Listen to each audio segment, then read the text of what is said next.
दोस्तों, मैं एपी विश्वकर्मा स्वागत करता हूं अपने यूट्यूब मंच पर। दोस्तों, इस छोटे से वीडियो में आज हम शेयर करेंगे कि अगर आप किसी फार्मा कंपनी में एक न्यू मेडिकल रैप ज्वाइन किए हैं, तो आप जान लीजिए कि फार्मा कंपनी का जो न्यू हेडक्वार्टर होता है, उसका कितना टारगेट हो सकता है और उसको कैसे आप फ्रॉम बिगिनिंग मतलब शुरुआत से इनिशियली पीरियड से आप उस टारगेट को अचीव करके कैसे कंपनी में आप एक फेमस हो सकते हैं, कैसे कंपनी के नोटिस में आ सकते हैं। इस बात पर हम इस पे आज चर्चा करेंगे, डिस्कस करेंगे। तो खासकर जो न्यू कमर्स हैं उसके लिए मेरा स्पेशल वीडियो है ये कि आप फ्रॉम बिगिनिंग मतलब फ्रॉम फर्स्ट डे से आप कैसे टारगेट अचीव के लिए क्या कर सकते हैं और अपनी कंपनी में आप एक स्पेस, एक जगह बना सकते हैं, उसमें अपने फ्यूचर को ब्राइट कर सकते हैं। तो दोस्तों, अगर मान लिया आप अगर नए लड़के हैं या आपका कम एक्सपीरियंस है या फ्रेशर हैं या मान के चलते हैं कि आपका एक्सपीरियंस कम है, आपको मान के चलिए 1-2 साल का एक्सपीरियंस है और आप किसी ऐसे कंपनी में ज्वाइन करना चाहते हैं जहां पे कि एक नया हेडक्वार्टर स्टार्ट होने जा रहा है या लॉन्च होने जा रहा है, तो आप एक मोटा मोटी पकड़ के चलिए एक नए हेडक्वार्टर का टारगेट कम से कम 50,000 से लेकर के 1.5 लाख तक हो सकता है। मतलब 50,000 टू 1.5 लाख, मतलब 1,50,000 तक का टारगेट हो सकता है। 50,000 से लेकर के 1,50,000 तक का टारगेट हो सकता है। ये डिपेंड करता है, कंपनी टू कंपनी वेरी करता है कि कौन सी कंपनी कितनी बड़ी है, किस कंपनी के पास प्रोडक्ट कितना है और उसके बास्केट में कितने प्रोडक्ट्स हैं या लेंथ ऑफ सर्विस कितना है, उस कंपनी का मार्केट में प्रेजेंस कितना दिन से है। ये सारी बातें डिपेंड करता है टारगेट में। बट इतना आप लमसम मान के चलिए कि आपका नए हेडक्वार्टर का टारगेट आप मिनिमम 50,000 रुपये रहेगा पर मंथ और मैक्सिमम आपका 1.5 लाख रुपये तक रहेगा पर मंथ।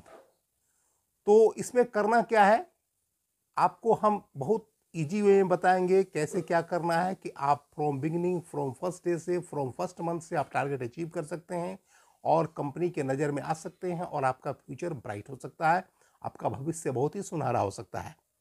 तो डॉक्टर का जो लिस्ट होता है, जिसको स्टैंडर्ड डॉक्टर लिस्ट बोलते हैं या करेक्ट कस्टमर लिस्ट बोलते हैं, एक कंपनी का डॉक्टर का लिस्ट होता है और उतने ही डॉक्टर से आपको मिलना पड़ता है। एज यू नो, जैसा आप लोग जानते हैं, तो डॉक्टर का लिस्ट भी वैरी करता है। आप मान के चलिए करीब करीब मतलब 100 से लेकर के 250 तक ऑलमोस्ट इसका लिस्ट में डॉक्टर्स होते हैं। तो ये भी डिपेंड करता है किसका किस तरह का प्रोडक्ट है। मान ले कोई अगर बहुत सुपर स्पेशलिटी का प्रोडक्ट है, उसका 100 से कम भी डॉक्टर रहेगा। बट एक लमसम फिगर हम लेते हैं तो 100 से लेकर के 250 तक डॉक्टर्स रहते हैं। But ideally generally doctor list जो है 150 डॉक्टर का होता है। एक लिस्ट में जो है 150 डॉक्टर ऑलमोस्ट रहते हैं।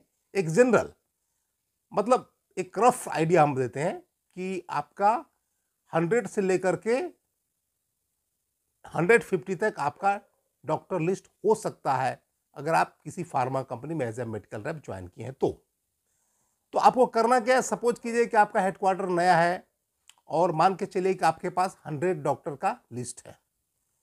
तो आपको सबसे पहला काम करना है कि आपका जो लिस्ट है, जिसको डॉक्टर लिस्ट बोलते हैं, वो अच्छे से बनाइएगा। अच्छे से बनाइएगा मतलब आप वही डॉक्टर को रखिएगा लिस्ट में जो डॉक्टर में पोटेंशियलिटी हो, जो डॉक्टर में प्रोडक्ट लिखने की क्षमता हो, जिसको नंबर ऑफ पेशेंट्स हो और जो डॉक्टर मिलने पर प्रोडक्ट लिखते हैं।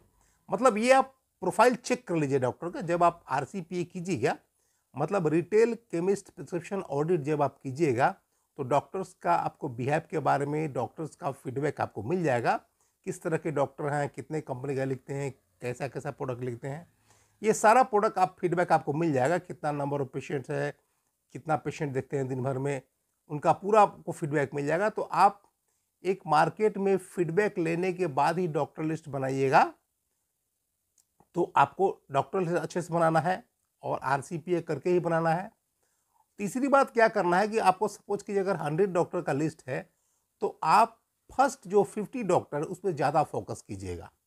मतलब अगर आपका, हम मान के चल दें कि अगर 1 लाख टारगेट है महीने का आपको, मतलब 1 लाख टारगेट का मतलब होता है कि आपको 1 लाख का सेकेंडरी सेल करना है और 1 लाख का प्राइमरी आ जाएगा तब, और 1 लाख का कंपनी को कलेक्शन में चला जाएगा। मतलब जब तक कलेक्शन नहीं जाता है, जब तक आप उसको सेल नहीं मान सकते हैं। आप कितना भी सेल कर ले, जब तक कंपनी को अगर कलेक्शन नहीं जाता है, कंपनी को रेवेन्यू नहीं जाता है मार्केट से, इसको सेल नहीं काउंट किया जा सकता है। तो सेल का मतलब ही होता है कलेक्शन के साथ। तो सेल का तभी चक्र पूरा होता है जब आपका कलेक्शन भी जाता है। अगर आपका मान के चलिए कि अगर आपका 1 लाख का टारगेट है, तो आपको 1 लाख का सेकेंडरी करना पड़ेगा, तब फिर 1 लाख का फिर आपको प्राइमरी भी मिलेगा और आपका 1 लाख का कलेक्शन भी चला जाएगा। तो इसमें क्या करना है कि आपको फर्स्ट 50 डॉक्टर्स को सिलेक्ट करना है और वो 50 डॉक्टर से आपको जम के मिलना है।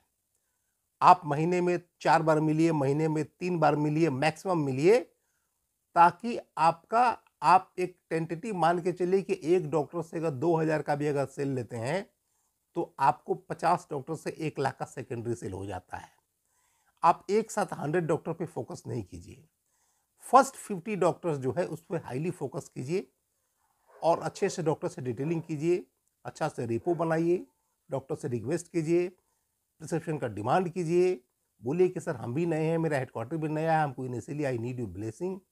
तो अगर आपको डॉक्टर अगर डेली अगर मान के चलिए अगर अल्टरनेट डिलीवरी में अगर एक पुर्जा देता है, अगर महीना में अगर 15 पुर्जा भी देता है, 10 पुर्जा भी देता है, तो आपको 2000 रुपये का प्रोडक्ट मोटा मोटी आपको एक डॉक्टर लिख देगा। तो आपको 50 डॉक्टर से आप मान के चलिए कि आपका 1 लाख का हो जाएगा। तो इस तरह से आपका फिर ग्रेजुअली धीरे धीरे बढ़ते जाएगा, आपका मार्केट में पकड़ बढ़ते जाएगा, आपका रिलेशन बढ़ते जाएगा, तो आप ज़्यादा भी सेल कर सकते हैं। बट बिगिनिंग आपको वहीं से करना है। तो इसमें क्या होगा कि आप जब फ्रॉम फर्स्ट मंथ से टारगेट कीजिएगा या टारगेट के आसपास भी रहेगा, तो आप कंपनी आपको नोटिस करेगी, आपका फ्यूचर अच्छा होगा, आपका समय पर कंफर्मेशन हो जाएगा, समय पर प्रमोशन हो जाएगा, आप अच्छा इंसेंटिव भी कमाइएगा, आप फाइनेंशियली साउंड भी हो जाइएगा और आप भविष्य में आप ग्रो करने का आपको पूरी चांसेस रहेंगे। तो दोस्तों आपको यही करना है कि न्यू हेडक्वार्टर का आप मान के चलिए कि अगर आपका 1 लाख का टारगेट है, तो आपको फर्स्ट 50 डॉक्टर्स पे हाईली फोकस करना है, डॉक्टर से अच्छे से लिस्ट बनाना है डॉक्टर का, उनको प्रिस्क्रिप्शन का डिमांड करना है, उनसे रेगुलर मिलना है, अच्छा रिलेशन बनाना है और कभी कभी पीओ भी करना है, माने पर्सनल ऑर्डर बुकिंग। जहां आपको लगता है कि डॉक्टर लिखेंगे तो वहां पे कम से कम 5 स्ट्रिप, 2 स्ट्रिप, 1 बॉक्स अपना बुकिंग करके दे दीजिए और डॉक्टर पे रिक्वेस्ट कीजिए, प्रिस्क्राइब करने के लिए बोलिए कि सर बगल में अवेलेबल है, आप प्रिस्क्राइब कीजिए। तो इस तरह के जब आप कीजिएगा एक्टिविटी, तो आप ग्रो कर सकते हैं और नए हेडक्वार्टर में ग्रो करना थोड़ा कंपेरेटिवली ईजी है। डॉक्टर भी नए नए को नोटिस करते हैं, नया लड़का है, नया हेडक्वार्टर है, तो आपको थोड़ा सा वेटेज मिलेगा, आपको वैल्यू मिलेगा। तो आप इस तरह से काम कीजिए।